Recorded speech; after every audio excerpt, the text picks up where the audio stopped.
Selamat pagi, semangat pagi.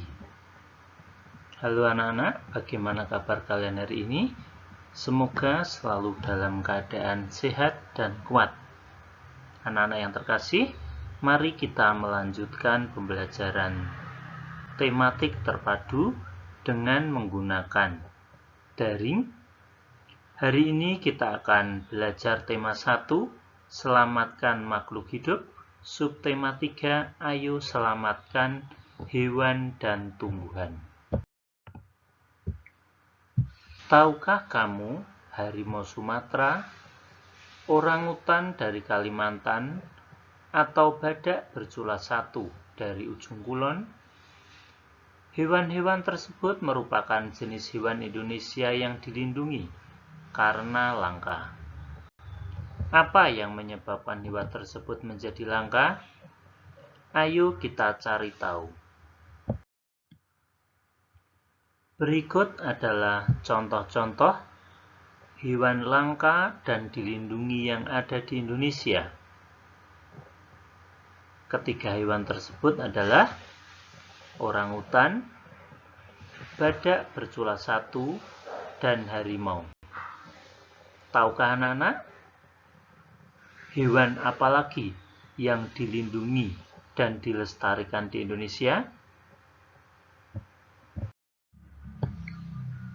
Dalam kenyataannya, hewan-hewan langka dan dilindungi hidup di dalam hutan. Namun saat ini, banyak sekali hutan yang telah ditebang, ada yang dijadikan perkebunan, ada yang dijadikan pemukiman, bahkan ada hutan yang kini telah tiada karena di situ didirikan bangunan-bangunan yang megah. Apa yang terjadi dengan hutan tersebut apabila dijadikan perkotaan? Bagaimana dengan nasib hewan-hewan yang hidup di hutan? Di mana hewan-hewan tersebut akan tinggal jika hutan telah musnah? Dan yang keempat, bagaimana pengaruhnya terhadap kehidupan manusia jika seluruh pohon dan semua hutan di bumi habis? Silahkan beberapa pertanyaan renungan ini anak-anak jawab dalam hati, kemudian silahkan nanti ditulis dan dikirimkan lewat grup Classroom.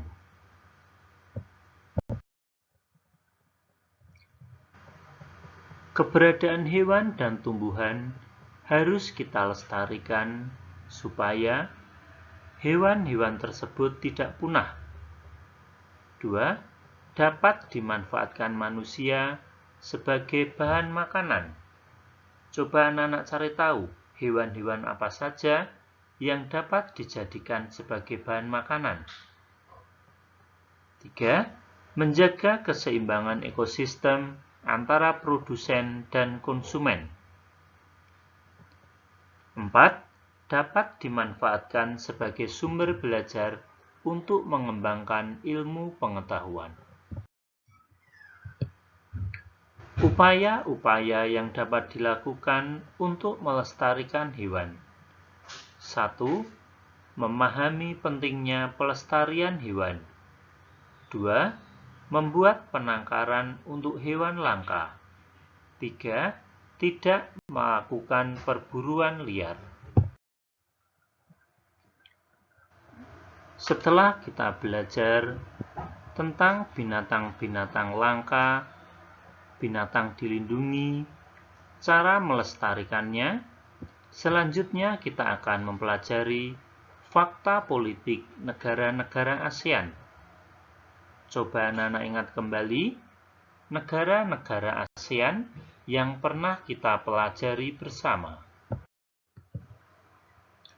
Negara pertama adalah Brunei Darussalam. Kepala negara Sultan Haji Hassanal Bolkiah Muizzaddin Wadaulah. Ibu kota negara berada di Bandar Seri Begawan. Bahasa Melayu dan Inggris. Mata uang Brunei Dolar atau disingkat BND. Negara selanjutnya adalah Kamboja. Kepala negara Raja Norodom Sihamoni. Kepala pemerintahan Perdana Menteri Hun Sen.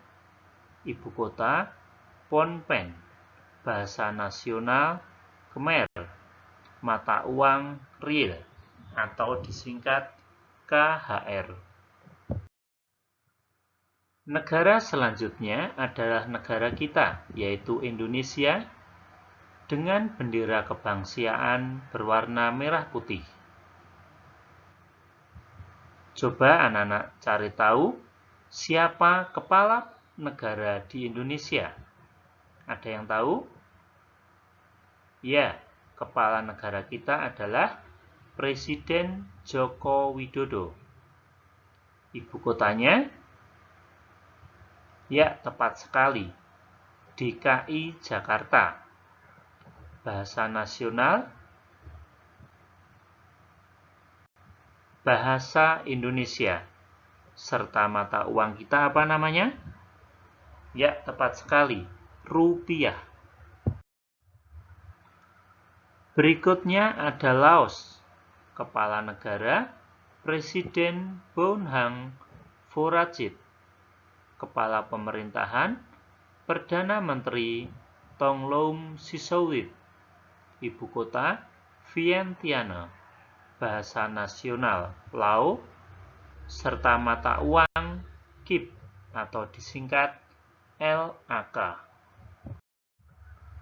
Negara selanjutnya adalah Malaysia, yang termasuk negara tetangga Indonesia. Kepala negara Sultan Muhammad kelima. Kepala pemerintahan Dato Sri Mod Najib bin Tun Abdul Razak. Ibu kotanya Kuala Lumpur.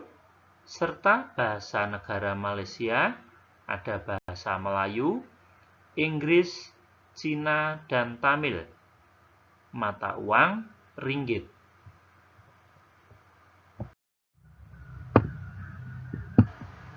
Negara berikutnya adalah Myanmar.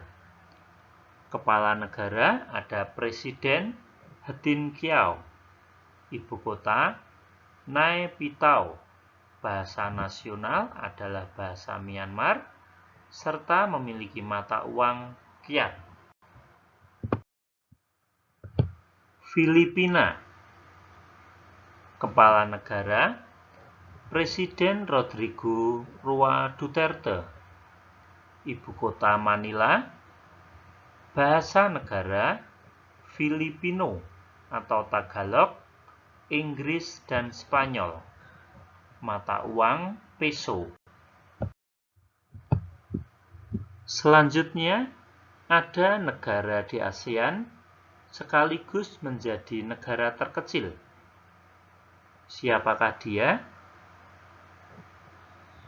Ya, Singapura. Kepala negara Presiden Halimah Yacob. Kepala pemerintahan Perdana Menteri Lee Hsien Loong. Ibu kota Singapura. Bahasa ada Inggris, Melayu, Mandarin, dan Tamil. Mata uang negara dolar Singapura.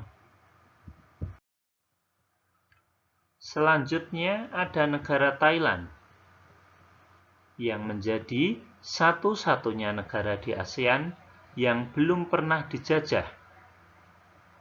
Kepala negara Maha Vajiralongkorn. Kepala pemerintahan Perdana Menteri Jenderal Prayut Chan-o-cha. Ibu kota Bangkok. Bahasa kebangsaan Thai. Mata uang baht.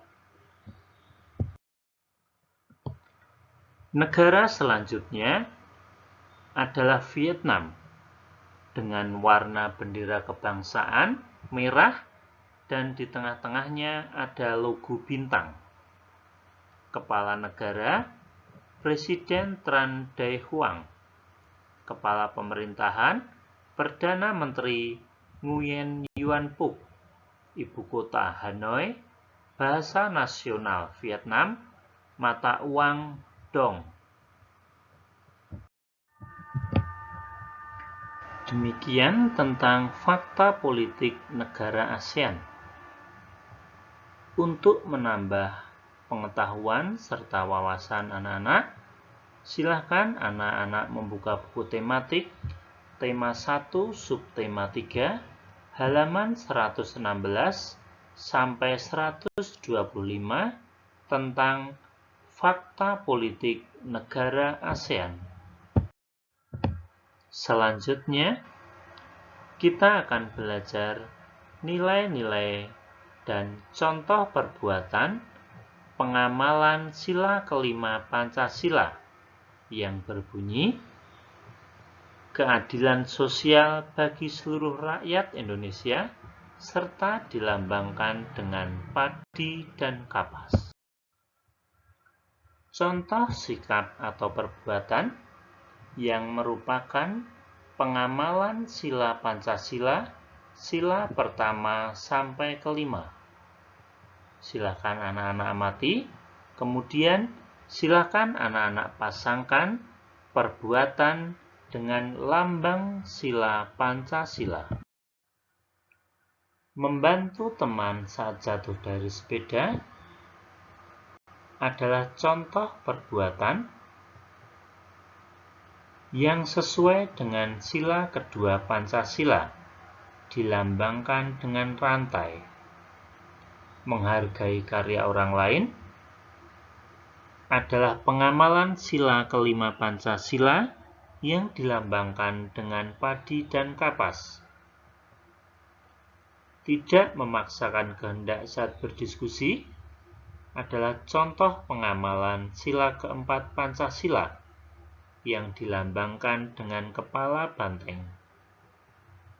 Sikap yang keempat, menghormati teman saat beribadah adalah contoh pengamalan sila pertama Pancasila yang dilambangkan dengan bintang. Serta yang terakhir, bangga saat mengenakan batik adalah contoh sikap atau perbuatan pengamalan sila ketiga Pancasila yang berbunyi Persatuan Indonesia serta dilambangkan dengan pohon beringin. Pengamalan sila kelima Pancasila. 1. Bersikap adil. 2. Menjaga keseimbangan antara hak dan kewajiban. 3.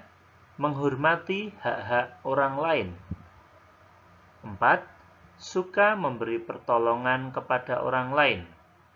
5. Tidak bersifat boros dan bergaya hidup mewah. 6. Tidak melakukan perbuatan yang merugikan kepentingan umum. Terakhir, menghargai hasil karya orang lain. Bagaimana anak-anak pembelajaran hari ini? Semoga menyenangkan, dapat dipahami, dan dapat berguna untuk anak-anak. Demikian pembelajaran untuk hari ini. Jangan lupa mengerjakan latihan atau tugas-tugas yang diberikan oleh Bapak Ibu Guru. Selalu semangat dan jaga kesehatan. Video yang Pak Thomas bagikan ini akan Pak Thomas upload di media sosial YouTube dan anak-anak dapat mendownload materi pembelajaran di deskripsi.